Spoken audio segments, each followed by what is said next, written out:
For this circuit, we want to find I of t for t greater than 0. We have a 2 amp source here, and at t equals 0, this switch closes, and then we start charging the inductor. Since we want the solution for t greater than 0, let's take a look at the circuit for t greater than 0 so that the switch position doesn't confuse us. Okay, let's take a look at the circuit and see what we expect. We have one energy storage element. It's an inductor.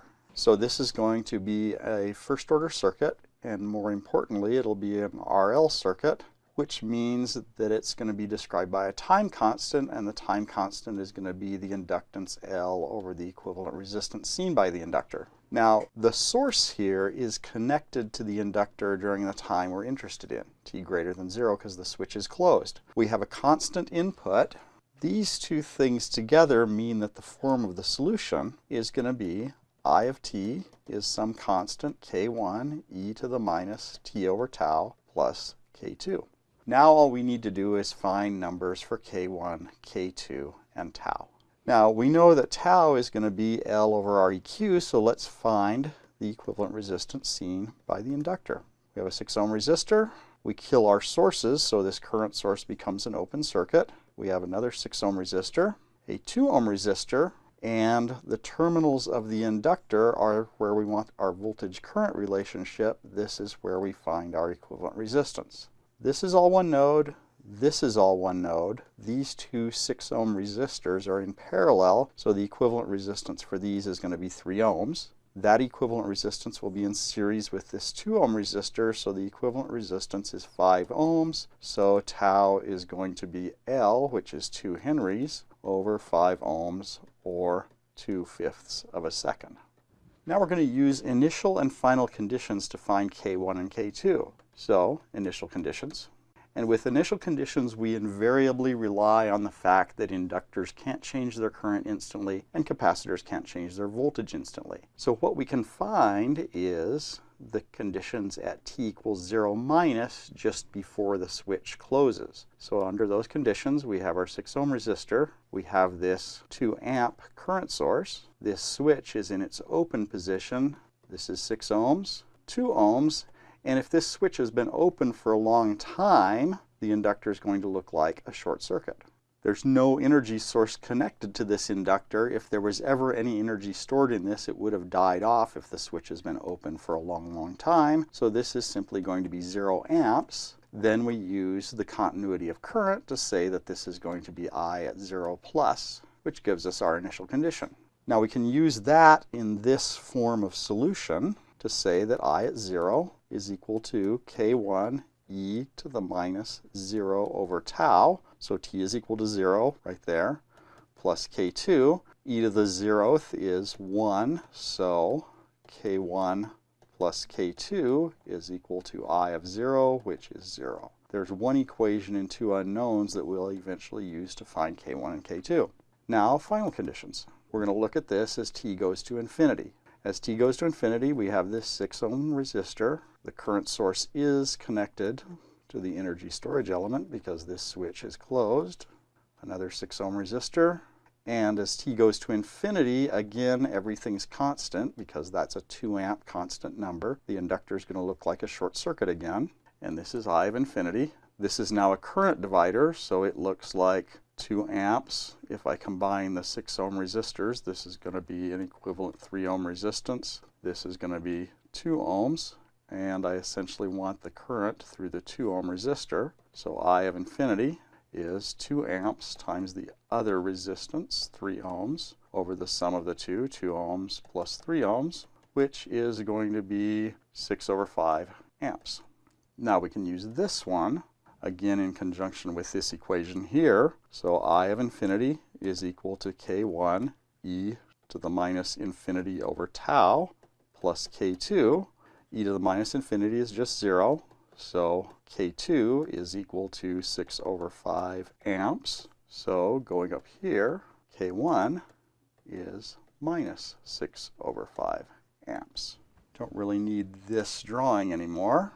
Now we've got everything we need to plug into our solution. So I of t is k1, which is minus 6 over 5, e to the minus t over tau, which is 2/5, plus K2, which is positive 6 over 5. That's in amps. Now, it's never a bad idea to cross-check your results, and this is going to be good practice to write differential equations for circuits. So let's take the same circuit for t greater than 0 and write the differential equation governing that. From that equation, we can also determine the time constant and the final value. We'll see whether those match up with what we got using our other approach.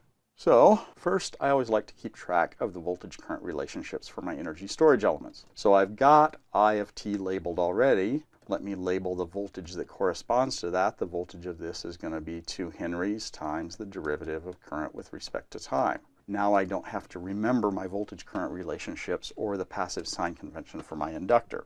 Now I'm just going to apply KVL, KCL, and Ohm's law to get a single differential equation in I of t. Let me start out by doing KCL up here. So if I use this as my reference, so this is 0 volts, and this voltage here is going to be V sub A. So KCL says that this current plus this current plus this current minus this current is going to be 0. So negative 2 amps plus V sub A over 6 plus another V sub A over 6. And the current in this direction is just I of t plus I of t is equal to 0. I can combine these two so that V sub A over 3 plus I of t is equal to 2 amps. We have one equation and two unknowns, so we need to write another equation. If I loop through here, so this is going to be loop 1, KVL loop 1, starting down here, minus V sub A plus this voltage, which is 2 ohms times I of t, plus the voltage across the inductor. Luckily it's written there because I planned ahead, plus 2 di by dt is equal to 0. So V sub A is equal to 2I plus 2 di dt. So combining those, this becomes 1/3 times 2I plus 2 times di by dt. Putting this in for V sub A here, plus I is equal to 2 amps. So doing a little algebra, 1/3 times 2 is 2/3 of I, plus 1I is going to be 5 over 3I, plus 2 over 3 di by dt is equal to 2 amps. There's a perfectly good differential equation. Now, probably the easiest thing to do is to check this as t goes to infinity.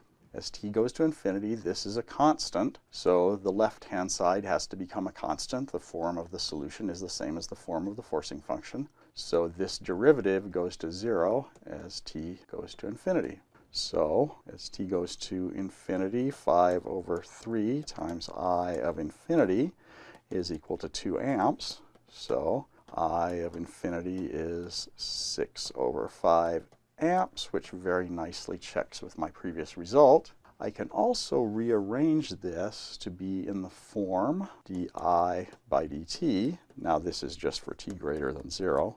di dt, if I multiply through by 3/2, so plus 5 over 2I is equal to 6 over 2 amps. This term here is going to be 1 over tau. So from the differential equation, tau is going to be 2/5 of a second, which also very nicely agrees with our other results. So we have a lot of confidence that we're doing things correctly.